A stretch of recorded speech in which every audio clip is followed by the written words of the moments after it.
On va lire 2-3 textes. Le premier, je le prends du livre de Galates, chapitre 4, verset 4. Mais lorsque lorsque le kairos ont été accomplis, pas le chronos, le kairos, les temps ont été accomplis, Dieu a envoyé son Fils né d'une femme sous la loi. Né d'une femme sous la loi. Dieu est le maître des temps et des circonstances. Il décide de te bénir, mais il réserve l'exclusivité du scénario par lequel il va se manifester. Deuxième texte, dans le livre de 1 Corinthiens, chapitre 15, verset 45. C'est pourquoi il est écrit, le premier homme, Adam, devint une âme vivante. Devint une âme vivante. Et c'est ici que je vais donner le titre du message que je devais prêcher.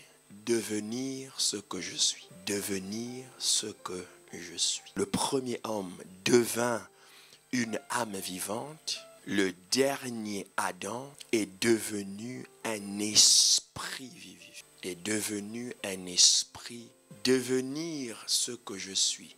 Ce n'est pas un jeu de mots. C'est une vérité spirituelle.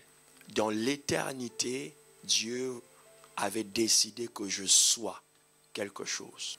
Mais dans le calendrier, Dieu va enclencher un processus qui va faire en sorte que je devienne ce que je suis. Ce que j'étais, si vous voulez. Mais je préfère plutôt le je suis parce que dans l'éternité, il n'y a pas de temps.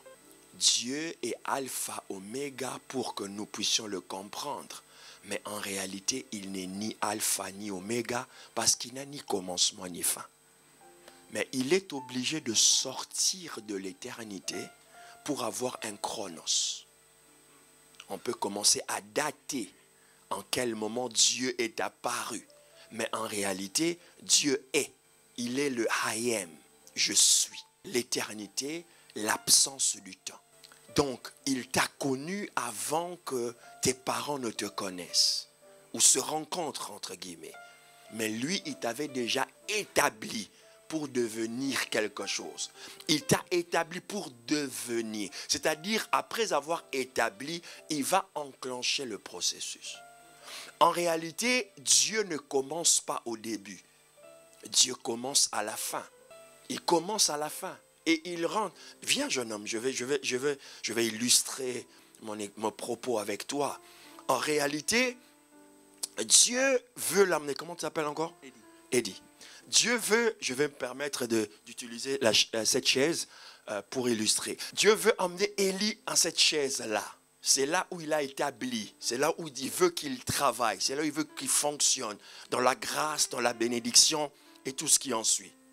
Mais Dieu ne va pas l'emmener là-bas. Il l'a déjà établi là-bas. Donc il a déjà achevé le travail. Il a déjà achevé sa position. Mais maintenant, après avoir établi ici, il va le ramener là-bas, là dans sa position. Ça veut dire que toute cette étape ici sera une procédure, une succession d'événements. Il va rencontrer des choses sur son chemin. Pourquoi? Parce que là où il va l'établir, certainement Élie va rencontrer des hommes et des femmes qui auront le même parcours que lui. Et lui, il deviendra une référence en la matière. C'est-à-dire tous ceux qui seront blessés, rejetés, compliqués, tout ça là, il va constituer un bagage qui permettra à ce que toute cette génération qui sera derrière puisse avoir un réconfort. Donc Dieu ne commence pas ici, pardon, tu peux aller t'asseoir, mais Dieu commence là-bas. Et puis il va ramener Élie au début. Il va sortir de l'éternité et il va commencer à enclencher le chronos avec lui. Et il va commencer à marcher avec lui. C'est pourquoi quand tu marcheras dans la vallée de l'ombre et de la mort, tu n'auras aucun mal ni peur de rien. Parce que lui, le Christ, il a déjà traversé ce parcours avec toi. Vas-y. Il a déjà traversé ce parcours avec toi. Cela va faire en sorte que... C'est pourquoi un leader, il est censé traverser des choses. avant de conduire. En anglais, on dit « You can't lead if you are not ready to follow ». Tu ne peux pas diriger si tu n'es pas prêt à être dirigé. En d'autres termes, tu dois d'abord conduire. On doit d'abord te conduire avant que tu ne deviens un leader. Donc, devenir est un processus. Ce n'est pas de la spontanéité. Quel que soit ce que Dieu t'a appelé à être, il va faire en sorte que ta procédure ou ton processus soit important. En droit, il y a ce qu'on appelle les procédures judiciaires. On peut t'accuser, mais si les procédures sont biaisées, le procès peut être annulé. Juste parce que les procédures n'ont pas été respectées. C'est pourquoi vous allez voir, même lorsqu'on arrête le Christ, ils font tout pour faire camoufler la procédure. Pourquoi? Parce que tout devait être respecté. J'en parle tout à l'heure. Mon troisième texte, il est assez long, mais important que je le lise. Genèse chapitre 5. Vous pouvez lire Genèse chapitre 5, c'est une des premières fois où on sort une généalogie. Une succession de noms, de naissances, constitue, on va dire, les premiers personnages bibliques. Dans la généalogie, d'ailleurs, même nous, ici dans le monde moderne, on peut faire remonter à ce qu'on trouve nos ancêtres, d'où on venait, tout ça. Mais cependant, lorsque la science fait de la généalogie, la science cherche à prouver que j'appartiens à telle tribu, je viens de tel coin, ah, mon ancêtre était tel. Ça, c'est la science ou l'intelligence humaine. Mais lorsque la Bible parle de ou présente une généalogie, la Bible ne cherche pas seulement à montrer la traçabilité de tes origines. La Bible cherche à montrer le caractère de d'où tu viens. C'est la raison pour laquelle tu verras que Adam engendra Seth. Seth engendra Enoch. Enoch engendra Kenan. Kenan engendra Mahalalel. Mahalalel engendra Jéred. Jéred engendra Enoch. Enoch engendra Methushélah, qui est l'homme qui a vécu le plus d'années que les autres. Methushélah engendra Lémec, qui vécut 777. 3 fois, 777. Et Lémec engendra Noé, qui va introduire la notion de la grâce avant la loi. Adam veut dire, j'ai dit la généalogie selon Dieu ne cherche pas à montrer les sources, mais à montrer le caractère. Adam veut dire homme. Seth veut dire désigné. Enoch veut dire qui est mortel. Kenan veut dire celui qui rachète ou qui a le droit du rachat. Mahalalel veut dire rendre gloire à Dieu. Jéred veut dire qui est descendu comme un esclave. Enoch veut dire être dédié. Methushélah veut dire envoyé à la mort. Lémec veut dire pauvre et rendu plus bas. Et Noé veut dire consolation et confort et repos. Jésus devait naître pour sauver l'humanité. Mais il a commencé à apparaître. Il devait devenir le roi de rois, le seigneur de seigneurs. Mais il a commencé à apparaître dans ses personnages. Non, tu n'es pas en train de saisir ce que je suis en train de dire.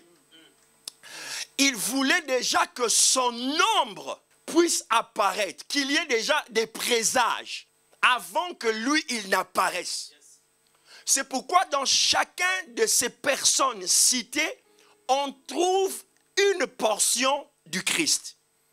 Je répète, Adam veut dire homme, Seth veut dire désigné, Enoch veut dire qui est mortel, et ainsi de suite, jusqu'à arriver à Noé, qui veut dire le confort. Donc dans les 10 personnages premiers de la Bible, vous allez d'ailleurs remarquer, on a ôté l'histoire de Caïn. Pourquoi? Parce que ça ne faisait pas partie du destin de Christ. Tu n'es pas en train de comprendre ce que je suis en train de dire. On a fait exprès de ne plus mentionner son nom dans la Bible. Je voudrais annoncer à quelqu'un que Dieu veut qu'on enlève tout ce qui ne contribue pas à ton destin. Tu ne dois pas vivre un instant de ta vie en dehors du destin de Dieu. Tu ne dois pas passer une seconde à rater les opportunités de Dieu. Tout ce qui est lié à Caïn dans ta vie doit disparaître.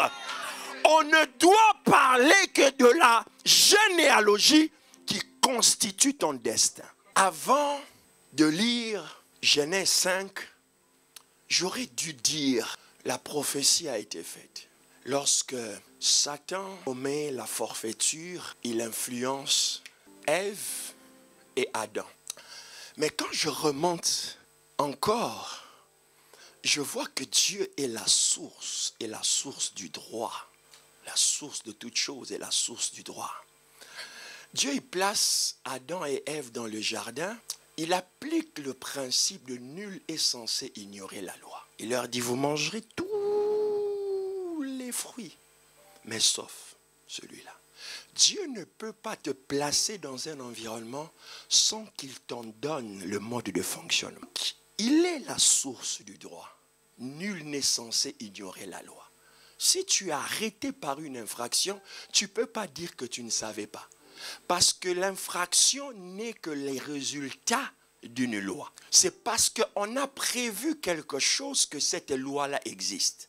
Mais c'est toi qui ignores. C'est pourquoi tu ne dois pas être ignorant de l'environnement dans lequel Dieu t'a mis. Parce que le processus va demander à ce que tu maîtrises l'environnement. Dieu va devenir lui-même le procureur général. Il va porter plainte contre Adam et Ève. Comme il est la source du droit, il va aussi en même temps inspirer le droit moderne dans le principe de la présomption d'innocence. Personne ne peut être condamné s'il n'est pas encore jugé. Ou personne n'est présumé coupable s'il n'est pas encore jugé. C'est alors que Dieu va demander à Adam, Adam, où es-tu? Il savait où était Adam. Mais il a quand même voulu écouter Adam. C'est-à-dire que le droit, les juridictions peuvent avoir des preuves contre toi. Mais on ne peut pas te condamner si on ne t'a pas écouté. On doit t'écouter. Donc, quand on t'écoute, c'est la raison pour laquelle, devant les tribunaux, si tu sais que tu es coupable, on vient avec une certaine humilité. Pourquoi? Parce que si tu t'obstiens à montrer au juge que tu as raison, pendant que eux ils ont des preuves, que tu es condamné, tu en auras pour... Donc, tout ce que tu vois ne doit pas t'impressionner parce que Dieu te l'a donné dans la parole de Dieu. Tu ne m'as pas dit un amen plus fort que ça. Un amen phénoménal que je prêche comme l'évêque aime que je prêche. Donc Dieu n'est pas dans les à peu près. Dieu ne réagit pas. Dieu ne réagit pas. Dieu agit. Parce que celui qui réagit, pasteur Mariam, c'est celui qui perd ses moyens. C'est lui qui est surpris. Il va commencer à chercher. Ah, maintenant je vais faire quoi? Non. Dieu ne réagit pas. Dieu agit. Il a un plan et il suit son objectif. Il a un processus qu'il a entamé avec toi. Il va l'achever. Il doit l'achever. Dieu, je l'ai dit dans le premier culte, Dieu savait que Israël allait demander un roi. Mais Dieu ne voulait pas qu'Israël ait un roi. Dans son omniscience, il savait qu'un jour, Israël va demander un roi. C'est pourquoi prophétiquement, il prépare la prophétie en disant que Juda, de toi sortiront des rois. Le sceptre ne s'éloignera point de toi. Mais souverainement, il ne voulait pas, il voulait rester le roi. Tu vois l'équilibre divin. C'est-à-dire que Dieu ne voulait pas que Adam et Ève puissent pécher. Mais Dieu savait que Adam et Ève allaient pécher.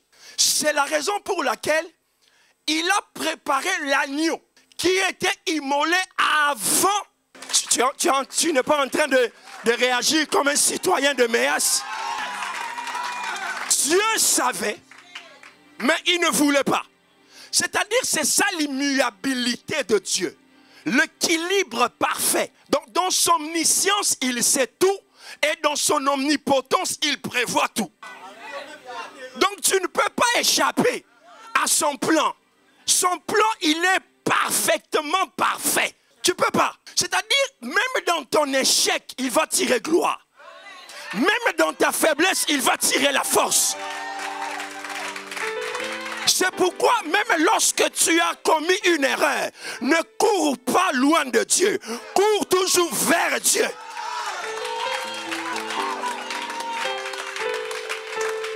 Parce que même s'il ne voulait pas, mais l'agneau de Dieu a été prévu avant la fondation du monde.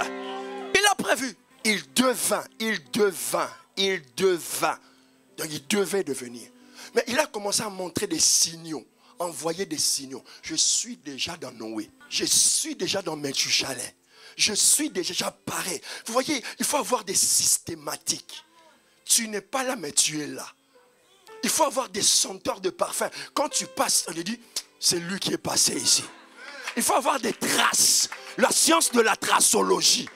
C'est-à-dire, tu n'es pas là, mais on dit, ça, il y a un monsieur qui était assis ici. Il faut que là où tu passes, quelque chose se trépasse. Oh! Il faut. Parce que tu as l'huile sur toi, tu as la couronne sur toi. Tu n'es pas une personne banale, tu es un citoyen de Méas. Il va apparaître chez Abraham. Il va dire cette phrase qui m'a toujours amusé. Et il avait le sens de l'humour. Il dit aux pharisiens, vous là, vous savez que votre grand-père Abraham a vu. Et il s'est réjoui. Il dit, toi tu n'as même pas 50 ans. Tu veux nous dire que notre ancien grand-père, il t'a vu? Oui. Et il était sûr de lui dire, mais oui. Vous savez, quand tu veux gueuler un petit, tu dis, petit, tu veux jouer avec moi? Il dit, mais oui. Toi-même, ça va te dire, hey, regarde-moi ce petit. Mais le petit est sûr de lui. Il était à l'entraînement. On lui a appris les tas de taekwondo. Donc il sait, là où il va te donner un, tu vas tomber. Il dit, ma vieille, je sais. Il dit, votre Abraham m'a vu. Il se réjouit. Il dit, avant qu'Abraham ne soit, je suis. Il était dans une sorte de prototype, l'ombre de choses à venir. Il sait déjà. Il a apparu à Abraham. Il a apparu à Isaac, Jacob, une forme de théophanie. Vous savez, vous avez l'un des meilleurs théologiens qui existe, donc je n'ai pas besoin de traîner là-dessus. Parce que ça, c'est un terrain très... Lui, il est mieux outillé que moi là-bas. Il va encore apparaître chez Moïse. Ce que j'aime, lorsqu'il entre en fonction dans l'œuvre de Moïse, Moïse qui amène la loi, mais je vous ai dit ici que Noé avait déjà préfiguré la grâce. La grâce n'est pas venue après que les lois échouaient. La préfiguration était là. C'est pourquoi il dit, il n'y a rien de hasard. Tout ce que Dieu ramènera dans ta vie est prévu. Ton amen est faible. J'ai dit, son omnipotence a tout prévu. Et son omniscience connaît tout.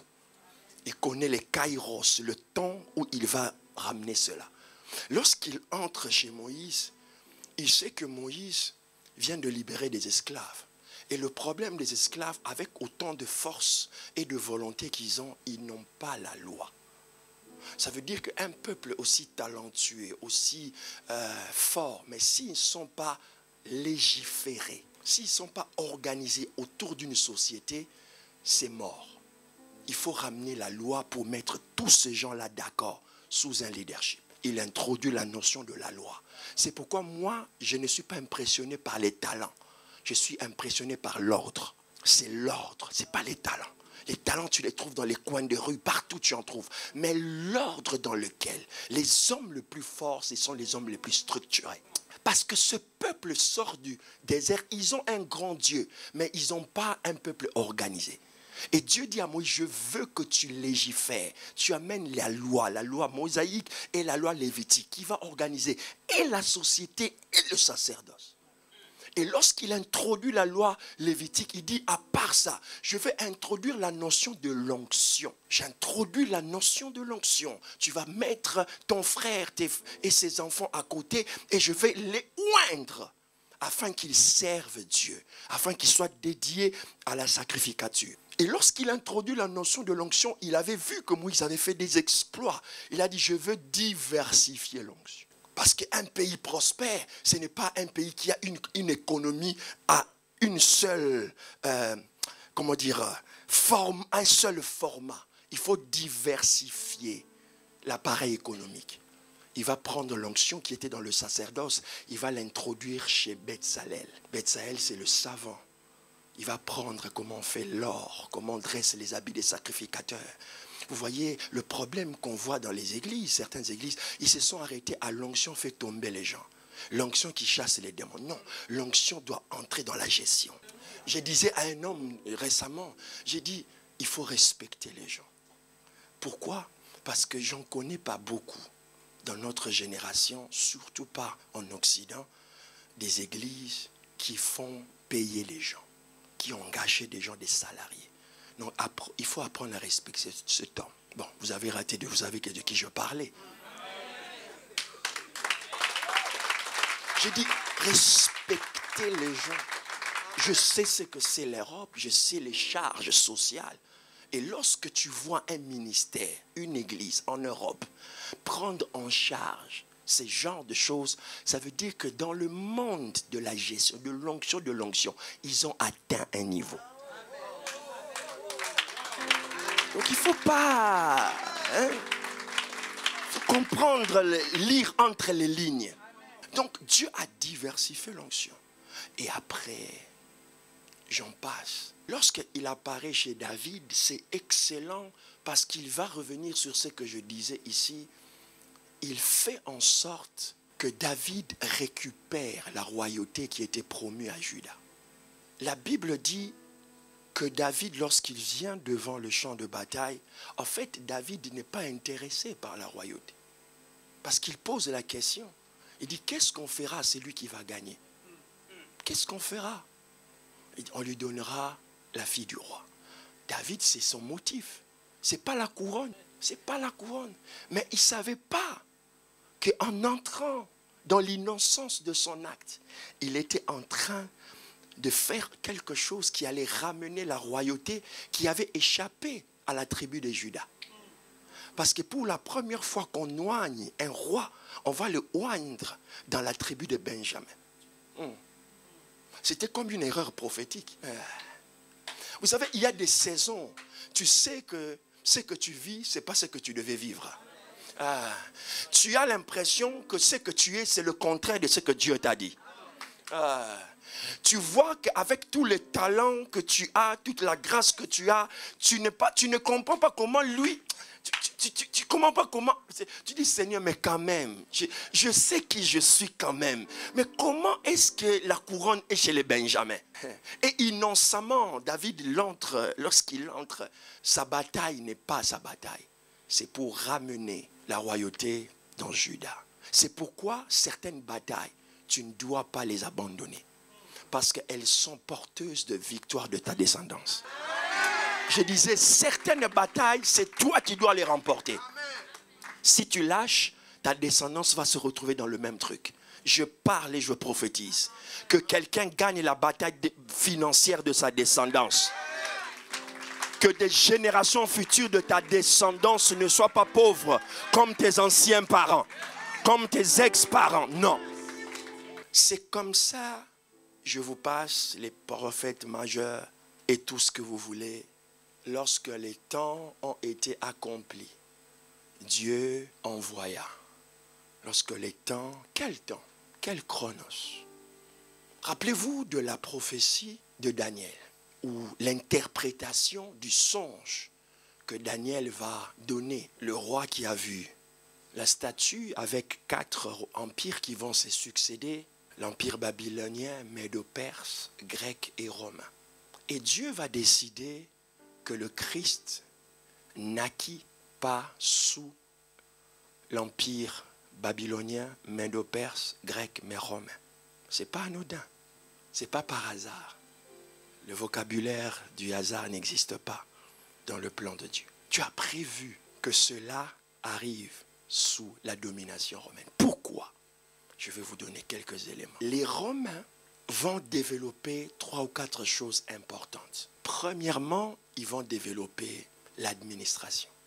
Deuxièmement, ils vont développer l'armée. Troisièmement, ils vont construire des routes. Quatrièmement, ils vont avoir la politique des colonies.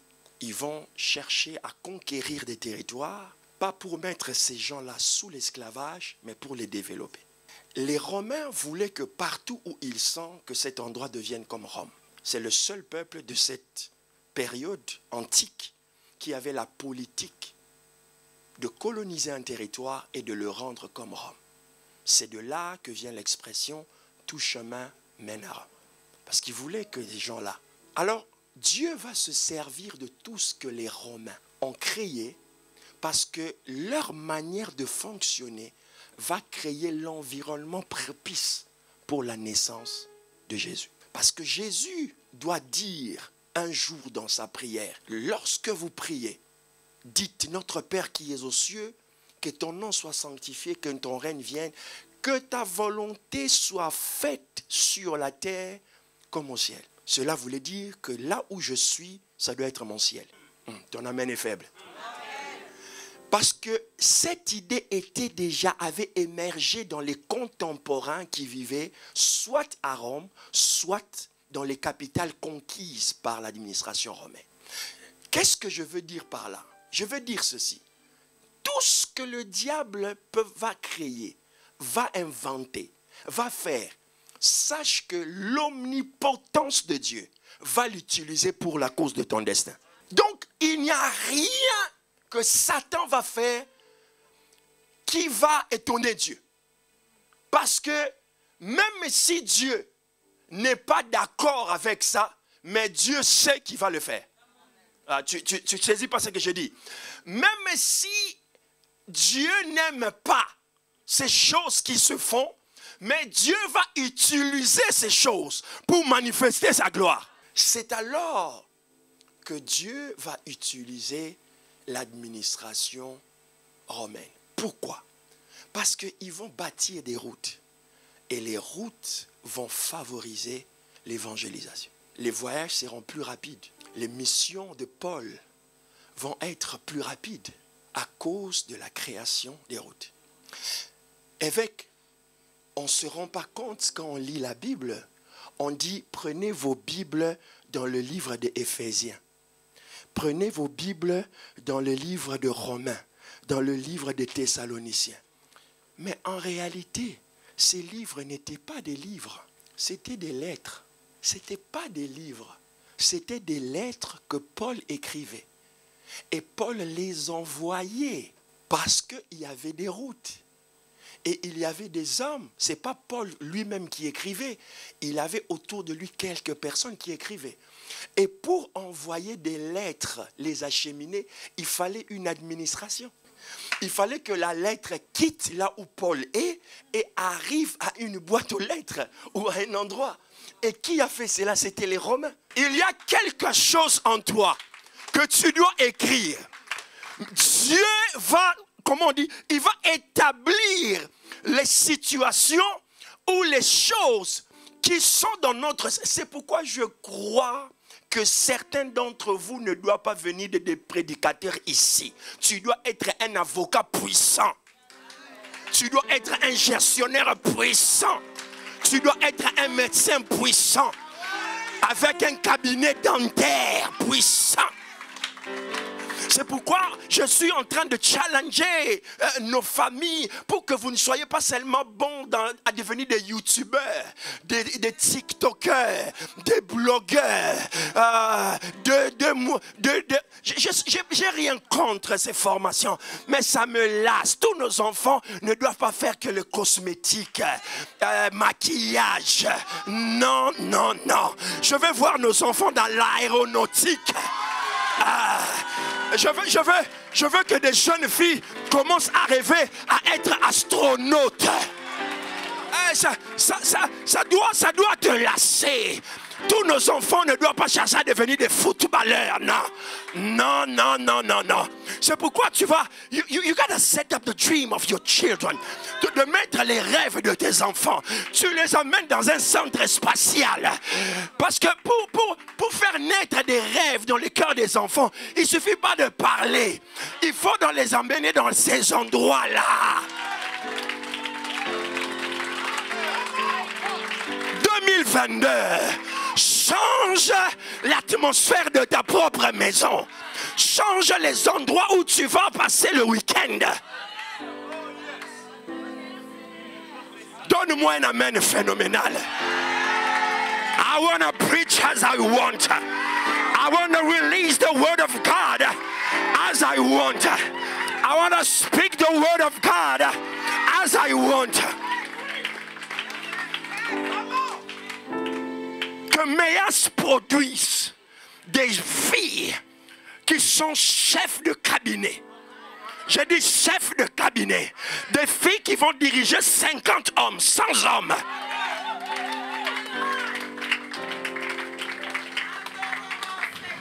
C'est possible parce que le parcours est là. Le parcours est devant vous. C'est un exemple, c'est un modèle sur lequel on peut se baser, qui a dit non à la médiocrité, qui a dit non à des choses basses. Il a fixé le cap, ça lui a pris du temps, mais il est arrivé.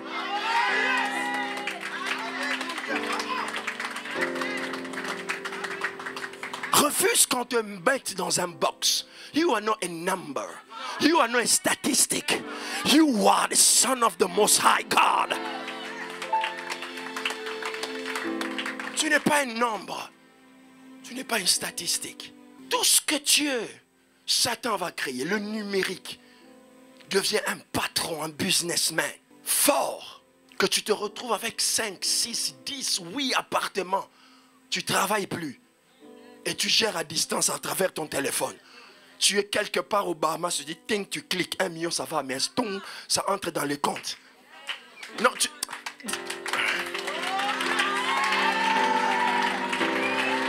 Laisse-moi prophétiser ces choses.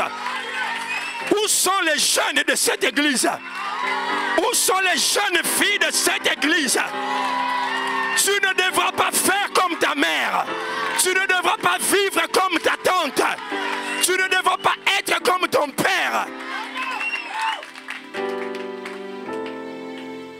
Arrête de voir n'importe quoi sur YouTube. Va vers la passion.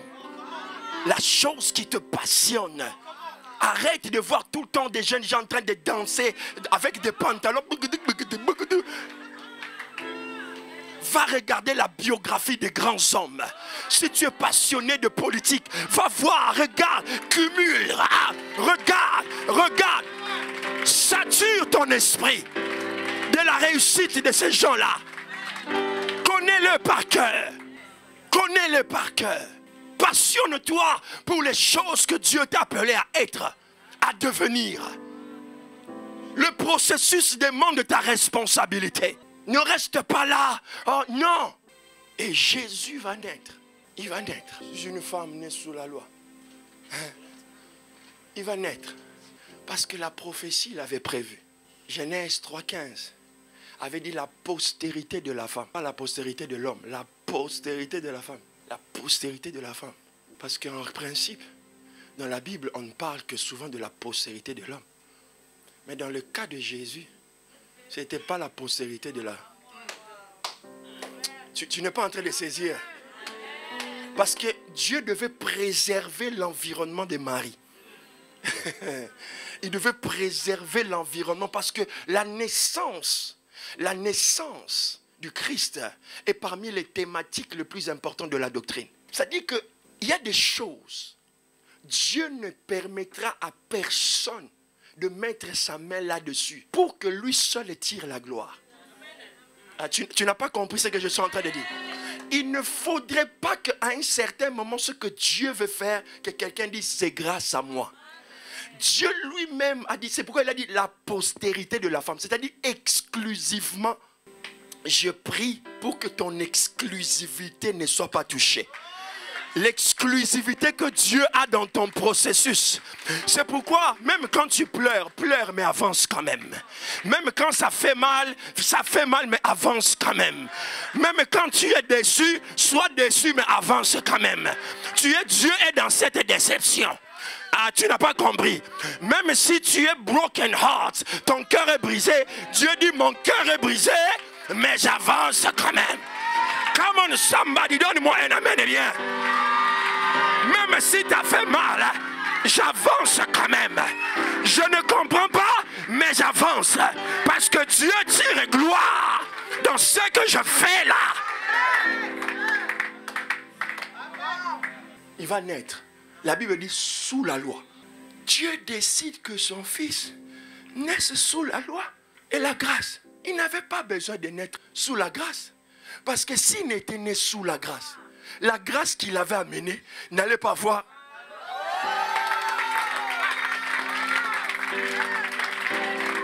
Il faut que les portes soient fermées. Il faut que les portes soient sous la loi. Fermées, bloquées, cadenassées. Pour que toi tu amènes la grâce. Pour que toi tu amènes la grâce. Il faut que ça soit dur. Il faut que ça soit compliqué. Pour que ça bouleverse, il faut qu'il y ait complexité. Il faut que ça... Comment on dit ça en français? To blow. Mais là, il faut que ça il faut que ça perturbe l'entendement. Il faut que les gens, quand ils lisent ton histoire, ils disent, il n'y a que Dieu. Il n'y a que Dieu. Il n'y a que Dieu. Il n'y a que Dieu. Quand j'écoute l'histoire de l'évêque, j'ai dit, il n'y a que Dieu. Il n'y a que Dieu. Il n'y a que Dieu. Il va naître. Il va se saisir.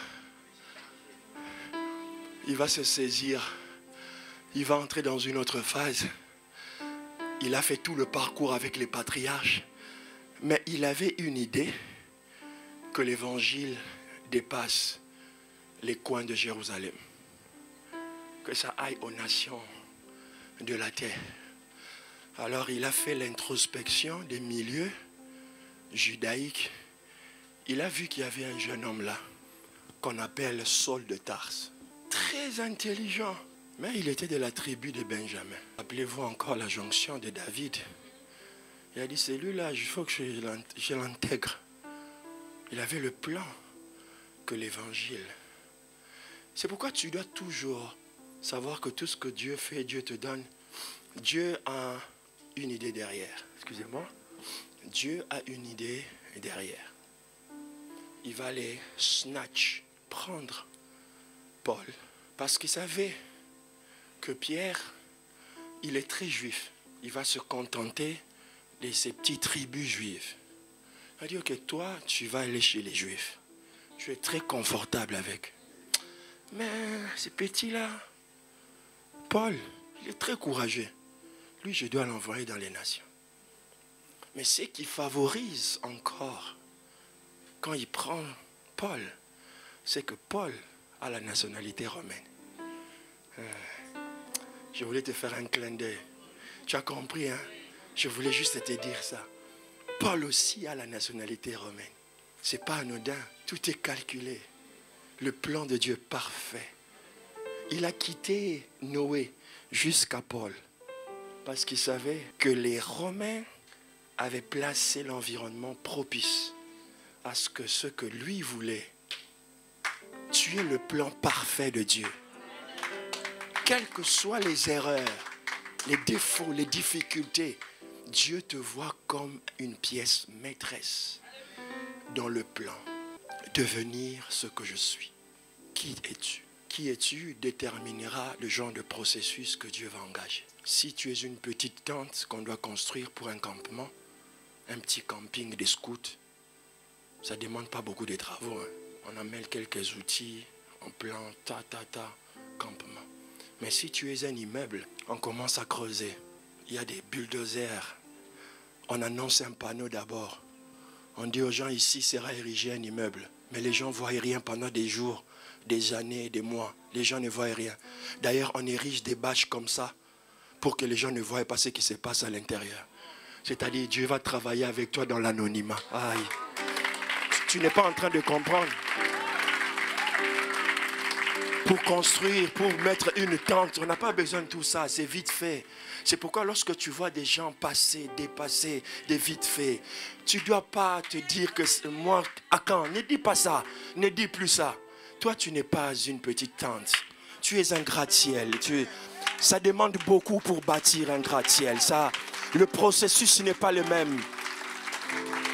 Pour qu'on fabrique un vélo, c'est pas de la mer à boire.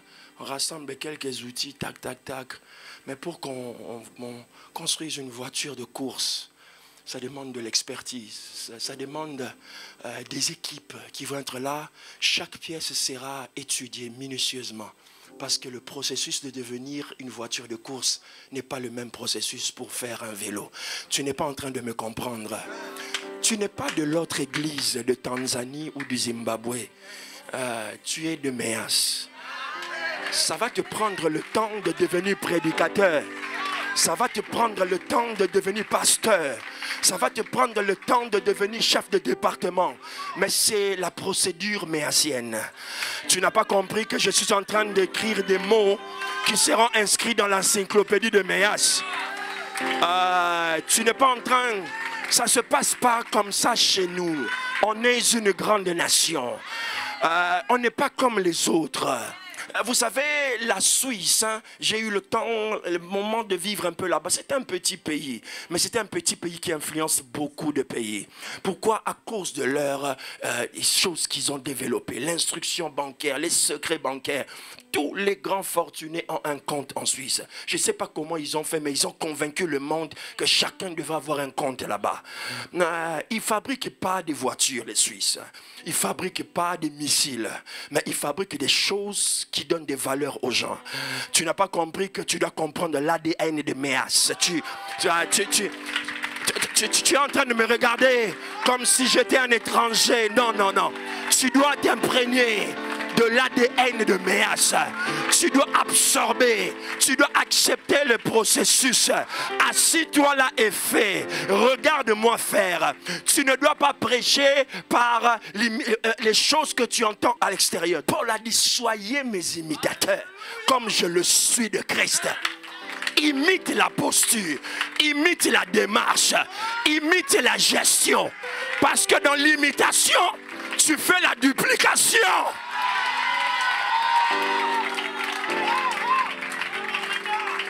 Tu reproduis la même espèce. Tu reproduis la même espèce. Apprends tes enfants, amène-les dans une bibliothèque. Je suis toujours étonné quand je vais dans une bibliothèque. Je ne vois pas des gens là-bas. Excusez-moi de vous le dire, mais je vais le dire. Tu ne vois pas les Africains amener les enfants à la bibliothèque. C'est quoi votre histoire? Qu'est-ce qui ne va pas dans votre tête? Pourquoi tu dois toujours les amener au McDo? Amène-les dans un restaurant. Habille-les convenablement. Fais-les asseoir comme des princes et des princesses. Et tu es en train d'imprimer dans leur esprit l'image de l'homme qui doit venir le prendre. C'est quoi ton histoire? C'est quoi ton histoire? Change la culture que tu as.